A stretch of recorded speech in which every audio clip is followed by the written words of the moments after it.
మాట్లాడదాం. మీ యొక్క గురునాథం గారు మళ్ళీ అవినాష్ రెడ్డిని చేశారా? మా గోపాల్ రెడ్డి గారు, మా ఎమ్మెల్సీ గారిని కూడా అరెస్ట్ చేశారు కదా నిన్న. అందరినీ సమానంగా చేశారు కదా. మా ఎమ్మెల్సీ గారు ఎంత గొప్పగా ఉందాగా వెళ్ళి అరెస్ట్ అయ్యి సాయంకాలం పూట బయటకు వచ్చాడు. గురునాథం గారు మళ్ళీ మాట్లాడదాం. హ్యాబిచువల్ క్రిమినల్స్ లాగా పరిగెత్తా ఉన్నారు. రైట్ రమణ గారు గుడ్ మార్నింగ్ అండి. రమణ గారు, ప్రజాస్వామ్యాన్ని ఖూనీ చేసే ఎన్నికలు బహుశా ఇలాంటి ఎన్నికలు ఏ రాష్ట్రంలో కూడా జరిగి ఉండవు. దీని బదులు పార్లమెంట్లో కొత్త చట్టం తీసుకుని నామినేషన్ బేసిస్ లో ఎన్నికలు నిర్వహించుకుంటే చాలా మంచిదేమో అని నిన్న అవినాష్ రెడ్డి మాట్లాడారు. అందరికీ, ప్రైమ్ లైన్ వీక్షకులకి, ఆంధ్రప్రదేశ్ ప్రజలకి జనసేన పార్టీ తరఫున, మా పవన్ కళ్యాణ్ గారి తరఫున ధన్యవాదాలు తెలియజేస్తున్నామా. కొంచెం బ్యాక్ వెళ్ళండి రమణ గారు. చెప్పండి. మరి ఇటువంటి ఎలక్షన్ ఎప్పుడు జరగలేదు. పార్లమెంట్లో చట్టాలు చేయాలని వాళ్ళు చెప్పడం దయ్యాలు వేదాలు వల్లించినట్టుంది. మా కడపలో ఇంతవరకు ఇటువంటి స్వేచ్ఛాయుతమైన ఎలక్షన్ జరగడం ఇదే.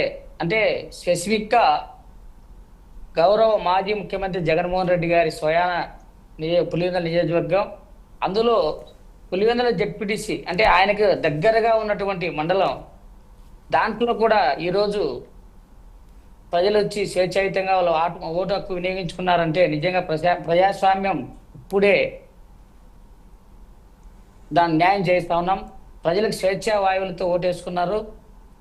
ఇంత పోలీసు పెట్టినారంటే అక్కడ ఎంత భయాందోళన సృష్టిస్తారో వైఎస్ఆర్సీపీ వాళ్ళని చెప్పి మరి మన గౌరవ కలెక్టర్ గారికి అయితేనేమి, ఎలక్షన్ కమిషనర్ గారికి అయితేనేమి వాళ్ళకు ఒక అంచనా ఉంది. అక్కడ వైఎస్ఆర్సీపీ నాయకులు రాక్షసులుగా ఎప్పటికి కూడా నామినేషన్ వేసే సంస్కృతి కూడా లేకుండా పోయింది.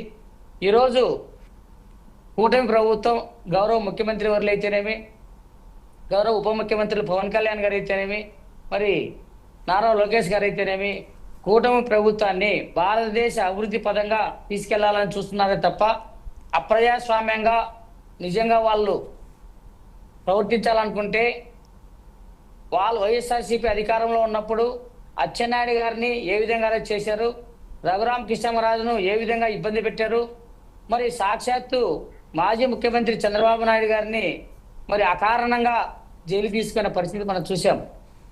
మరి ఈరోజు నిజంగా కూటమి ప్రభుత్వం అటువంటి ఆలోచనలు, అటువంటి ఆచరణని అందిపుచ్చుకుని ఉంటే పులివెందుల్లో కానీ ఒంటిమిట్లో కానీ నామినేషన్ వేయించి మరి ప్రజలు స్వేచ్ఛాయుతంగా ఓటు వేసుకునే పరిస్థితిని ఎందుకు తీసుకొస్తారు? ఇదే దౌర్జన్యం చేయాలనుకుంటే ఆ రోజే వైఎస్ఆర్సీపీ చేసిన విధంగా నామినేషన్ వేసే ఒక్క వ్యక్తికి భయపడిచ్చి ఆ రోజే నామినేషన్ విత్డ్రా చేయించడం కానీ వేయించకుండా పోవడం కానీ చేసిందంటే ఇంత రాద్ధాంతం ఉండేది కాదు కదా. మరి ప్రజాస్వామ్యబద్ధంగా పాలన ఈరోజు ధర్మపాలన జరుగుతూ ఉంది ఆంధ్రప్రదేశ్లో. వాళ్ళు అనుకుంటా ఉన్నారు భయంతో పాలన చేయాలని చెప్పి, సామాన్య ప్రజలతో నుంచి అధికారుల నుంచి మరి ప్రజాప్రతినిధులందరినీ కూడా 5 సంవత్సరాలు కూడా గత 30 సంవత్సరాలుగా భయపడించి కడప జిల్లాలో చేస్తా ఉన్నారు.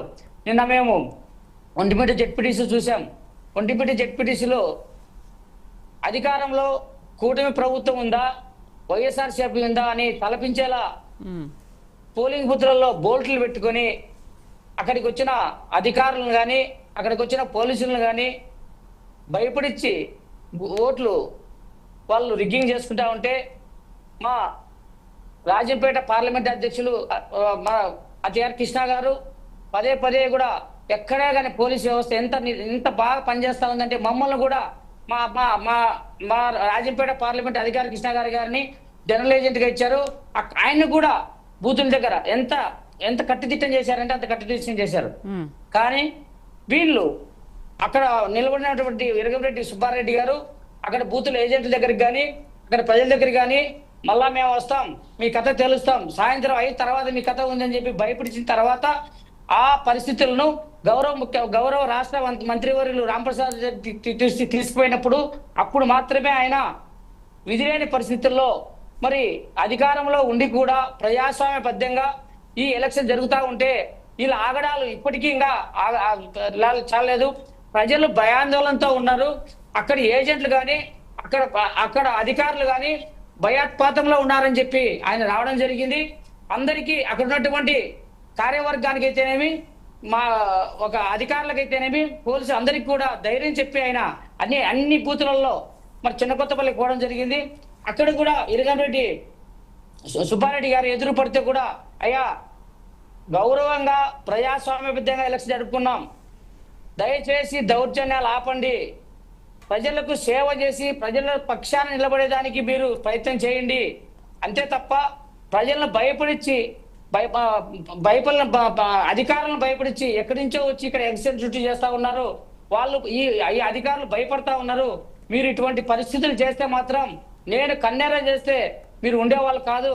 కానీ మాకు అధికారం ఉన్నప్పటికీ కూడా నేను కడపలో ఉండి ఓటింగ్ సార్లు నేను పరిశీలిస్తా ఉంటే ఇక్కడ జరిగిన ఇబ్బందులు నాకు తెలియజేస్తే నేను వచ్చాను తప్ప ఇక్కడికి రిగ్గింగ్ చేసేదానికి కానీ అప్రజాస్వామ్య పద్ధతులను కానీ ప్రేరేపించే విధంగా కానీ రాలేదని చెప్పి ఎంత వినమ్రంగా రమణ గారు, బట్ నిన్నైతే ఏమీ జరగలేదు కదా రమణ గారు. మొన్నంటే చాలా గొడవలు జరిగాయి, ఆ 2 చోట్ల గొడవలు జరిగితే నిన్న మళ్ళీ రీపోలింగ్ నిర్వహించారు. కానీ నిన్న వాళ్ళంతా ఓటింగ్ బహిష్కరించారు, ఓటింగ్ ఏమీ రాలేదు. సో మీరు వన్ సైడ్ వారే జరిగింది, ప్రశాంతంగానే జరిగాయి, ఇంకేమవుతుంది? మా ప్రజలు మీరే వేసుకునే వాళ్ళు మీరే కాబట్టి అక్కడ గొడవలు జరగడానికి అవకాశమే లేదు. అవునమ్మా, ఇప్పుడు పులివెందులలో ప్రజలు రీపోలింగ్ కు వాళ్ళు చెప్పిన విధంగా అవకాశం ఇచ్చినప్పటికీ కూడా రాలేదంటే వాళ్ళని భయపడిస్తున్నారో, వాళ్ళు ఎంత భయాందోళనకు గురవుతున్నారో, ఎవరిని భయపెట్టారు రమణ గారు? ఎవరిని భయపెట్టారు? బహిష్కరించారు అంటే మీరు వాళ్ళని భయపెట్టారా, వాళ్ళు మిమ్మల్ని భయపెట్టారా? అమ్మా, కూటమి, జనసేన, తెలుగుదేశం, బీజేపీ అంటే ఇప్పుడు ప్రజల కోసం పాటుపడే ప్రభుత్వంగా కూటమిగా ఏర్పడింది తప్ప ప్రజలను భయపడించాలనుకుంటే ప్రజలను ఇంతమందిని భయపడించే బదులు ఒక జడ్పీటీసీ నిలబడే వ్యక్తిని భయపడిస్తే సరిపోతుంది కదా. వాళ్ళ మాదిరి గతంలో వాళ్ళ 5 సంవత్సరాలు కూడా స్థానిక సమస్యలు కానీ, మున్సిపాలిటీ సమస్యలు కానీ, కార్పొరేట్ ఎలక్షన్స్ కానీ ఎక్కడ కూడా. బ్రేక్ తీసుకుందాం రమణ గారు, బ్రేక్ తర్వాత మళ్ళీ మనం మాట్లాడదాం. అయితే బాబు మోసాలు, దోపిడీపై ప్రజల్లో తీవ్ర అసంతృప్తి ఉంది కాబట్టి ఓట్లు వేయరని దుర్మార్గాలకు పాల్పడింది